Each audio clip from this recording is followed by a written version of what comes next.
What is the best builds for Onslaught? Keep in mind, Onslaught is extremely ad dense. It's a wave-based horde mode that Bungie just added, and it gets progressively harder the further you go. Now, some may just do the normal version, which by all means is okay, but the legend version, which gives you double loot, this is where things get substantially harder. By the way, if you haven't checked out our entire guide on Onslaught, its reward structure, mechanically how this game mode works, a link to that video will be in the description. However, today's video is going to be completely focused on builds. I'm going to give you 3 builds for each class, 9 in total, that have been carrying me all week long. Some of these are going to be more in depth than others, as quite a few of these we've already covered in previous build videos. However, dim links will be present down below, as well as timestamps for whichever class you plan to bring into Onslaught. Now, if you're wondering why we're doing this video before we do build battles, well, simply because I want to go ahead and set the standard for the type of builds I want to see competing in our build battle series. However, this weekend we will be conducting build battles, so if you want to come by our stream and submit your build to go head-to-head against someone else's build, feel free to do so. Again, winners get 3,000 silver, losers will be banned forever. So come by, guys. It's a fun time. With that being said, though, let's start with my hunters. I've actually spent a lot of time playing hunter, and I really wanted to narrow down the 3 builds that have served me well here. The first one is going to be pretty basic, but guys, sometimes the basics are amazing, and that's an Orpheus rig hunter. Now, I know there is nothing here crazy. Orpheus rig is an exotic that comes with the perk Uncanny Arrows, which provides ability energy for each target tethered by deadfall anchors. It also gives an additional shot to Mobius Quiver, but we're rocking deadfall here. Now, the reason why this is so good is that nothing locks down ad density better than a tether. A deadfall tether placed in the right location will keep the ADU safe wave after wave. And as long as you're feeding ads into that tether, dude, you're golden. You will get your super back in no time. Now, just remember, it will only refund you up to 50% of your super. However, you want to wait till after you hit that 50% threshold to start picking up those orbs again. Let me just say, you're pretty much going to have a super though every 30 seconds, as long as you nail that placement. Now, let me just say the placement of your tether, at least in the earlier rounds, can be in the spawn points. That's completely fine. Notice, especially a map like Midtown, you'll have enemies that will spawn and kind of funnel into 2 different lanes. Now, because the ads aren't as dense, at least early on, you pretty much need to place your tether in a spot that's either going to tag both of those spawn points, or at least tag one of the spawn points very heavily. At the same time, when you get into the later rounds, I'm talking 35 and plus, fellas, do not just go out there and throw down a tether where the ad spawn, because the ad density kicks up so much, you will find yourself surrounded. And really, the best thing to do in this situation is literally place tethers close to the ADU, and preferably in a spot that doesn't necessarily tag every enemy, but gets as many of them as you can as they start to push toward the ADU. Again, the more enemies you funnel into that tether, the more super energy you get back, which means more back-to-back tethers. I know a lot of people are like, Cross, this is such a basic build, but hot damn is it effective. Now, other things that we're utilizing in this build include Vanishing Step, which is our void aspect that allows us to go invisible, as well as Trapper's Ambush. Now, the reason why I'm bringing up both of these aspects, they pretty much both do the same thing. We're going invisible, but this completely trivializes certain encounters. For instance, there's a boss encounter. You have to go up, you have to pick up a spark, and you have to dunk it. You could do this completely while invisible. All the waves that end at 6, where you actually have to go up into the pyramid ship and dunk the rift at the end. Yeah, there's a lot of ads there, including a boss that's completely immune. But if you have an Invis Hunter, you can pick up the spark, literally run all the way to the end and dunk it, no problem. On top of Invis just being a get out of jail free card, especially if you're having to grab a res, this is always good. Now, fragments, we have Echo of Persistence, Echo of Cessation, Echo of Obscurity, which also gives us more invisible when getting finishers, and Echo of Explosion, where void ability final blows causes targets to explode. But again, guys, feel free to choose whatever you want. Now, in terms of weapon choices, I was just rocking a Chill Clip Riptide, our exotic hand cannon Sunshot, and Cataclysmic. And the main reason why I'm rocking Cataclysmic is just to help deal with Tormentors, right? Some precision damage, some range damage. It's solar. I'm rocking Flint Striker, which is an artifact mod that states that rapid solar precision hits or final blows will grant me Radiant. Does this directly dip into my subclass? No, but it doesn't have to. The point is Orpheus is clearly carrying everything right now, and I'm just using Sunshot and artifact mods like Raise the Precision, Flint Striker, and Kindling Trigger to amp that weapon up even more. Now, the other artifact mod that I want you to remember to use is Wished into Being. While your super is nearly fully charged, ability final blows will spawn orbs of power. Now, guys, this is an excellent way of topping off your super. You're talking 3 orbs just given to you when you're at 80% of your super. And yes, this ties into your tether. You've got a tether there. You're picking up orbs after you hit that 50% threshold, and it's still going and getting kills. Wished into Being will proc. And what this really means is you have a very small margin of your super that you actively need to regenerate. Everything else is going to be done by Orpheus and wished into being. Now, considering you have champions also in this game mode, again, we have Riptide, which pretty much covers all areas. I'm also rocking a suppressor grenade, which I know seems odd, but suppressors are really good. Like if it's a high health target that's trying to push the ADU, throw a suppressor on them and it'll really mess them up. Suppressors also work good against overload champions. And as far as dealing with barrier champions, I just try to make sure that I was Radiant, and I would essentially just switch over to Cataclysmic to break those barriers. Now, of course, I could take off Unstoppable Hand Cannon and utilize Radiant on Sunshot and stun those barrier champions, but that's completely up to you. All right, so that is build number 1. The second build is not really a build. This is just me letting you know, guys, that one of the best things you can do for your fire team is have a swap off build. Now, what do I mean by swap off build? Guys, on waves 10, 20, 30, 40, and 50, you have to go kill a boss. Now, before you find this boss, you can rally. One of the biggest mistakes I have seen people do is they don't take advantage of this rally and swap subclasses. They essentially take their best ad clearing build and they try to go in there and shred a boss down. I'm not saying you can't do it, but guys, you make this substantially harder on yourselves, which is why I have this Celestial Nighthawk build. And really, guys, I just overcommit here. I normally swap to Leviathan's Breath. I'm rocking 3 Void Surge mods. I'm going full sin damage with Celestial, with the focus being on shredding this boss down. Now, with that being said, the reason why I said having a swap build, Orpheus Rig is still fantastic in this boss room, because notice when I place my Deadfall Tether right there in the middle, it tags the boss and it tags all the ads. Not only that, all the ads that are spawning in will all start to funnel to that middle area, all getting tagged. And yes, everything here will be contributing to your super. Now, if you have somebody on your fire team that's already giving you a debuff of some sort, then you may not want to use a tether, which is why having a Celestial Nighthawk swap off with a good damage dealing weapon is always a great choice. And in my opinion, Celestial is phenomenal. Just make sure you do things like proc Radiant, step outside of a Well of Radiance when you shoot, pick up those orbs for those surge mods. And honestly, with Leviathan's Breath and the Exotic Catalyst, you could pretty much brute force every one of these bosses. You don't even have to adhere to the mechanics here. They help, absolutely. The only boss that really gave me trouble is really the Brig. And that's because landing precision hits are not possible until you break that cover. But again,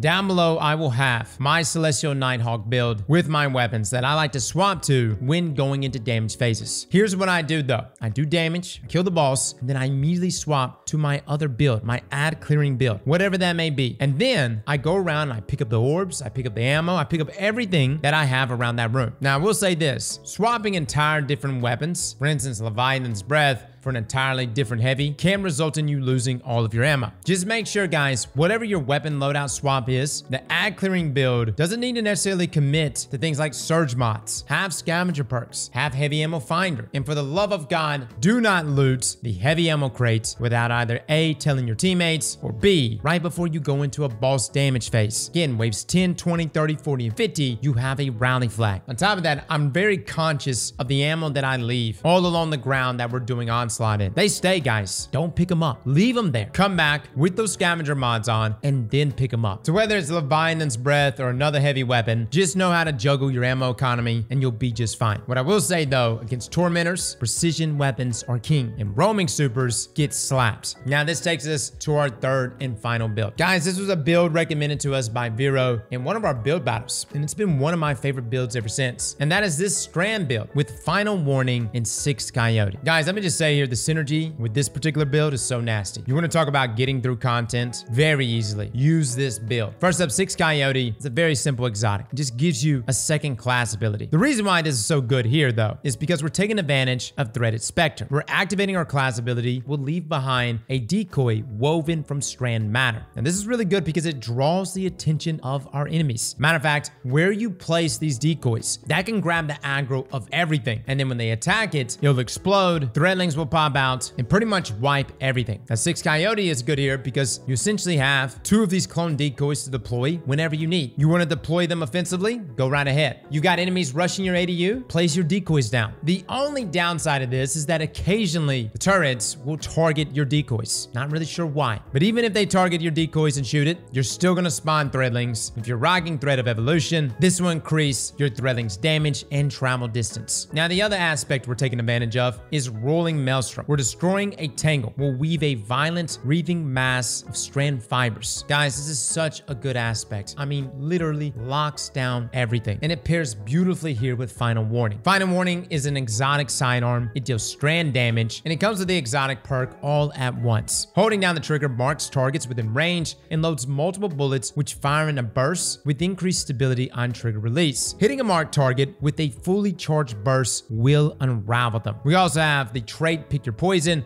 where hip firing will allow those projectiles to track to marked targets, dealing increased body shot damage on impact, which is really good considering there are a lot of enemy types you can't land crits on. But then when you aim the weapon, your projectiles have a greatly increased velocity and deal extra critical hit damage to those marked targets. The main takeaway here, guys, is that as long as you are waiting for that target to go red and you're doing that full burst, you're going to be unraveling literally everything. Taking it a step further though, we have our artifact perks Unraveling Orbs, where picking up an orb of power grants your strand weapons unraveling rounds. And then we have Horde Shuttle, where damaging unraveled targets with the weapon occasionally spawns a thread link. This literally synergizes directly with Final Warning. Now, other things we have here include Thread of Generation, which gives us more grenade energy, Thread of Rebirth, where strand weapon final blows have a chance to create a thread link, and Thread of Warding, where picking up an orb of power grants Woven Mail. The main thing, guys, is just run it there and just throw your abilities. Throw your melee, cast your decoys, get some weapon kills, let Unravel do its thing. When you see a tangle, shoot it or throw it. And I love picking it up and throwing it to a group of ads, especially on that spawn point, because ads will continually just keep spawning. And as soon as they spawn in, this Rezingin man is messing them all up. Now, with our hunters out of the way, we now move on to Titans. Now, I know this may sound crazy, but Stasis on Titan does really well. Like really, really well. This is my build that I like to call Ice Smash. You see, we utilize the exotic Hoarfrost. This exotic comes with the perk Glacial Fortification, where when using a Stasis subclass, your barricade becomes a wall of Stasis crystals that slows nearby targets when created. And standing behind this barricade will grant you and allies increased weapon reload speed, stability, and range. Now, the main thing is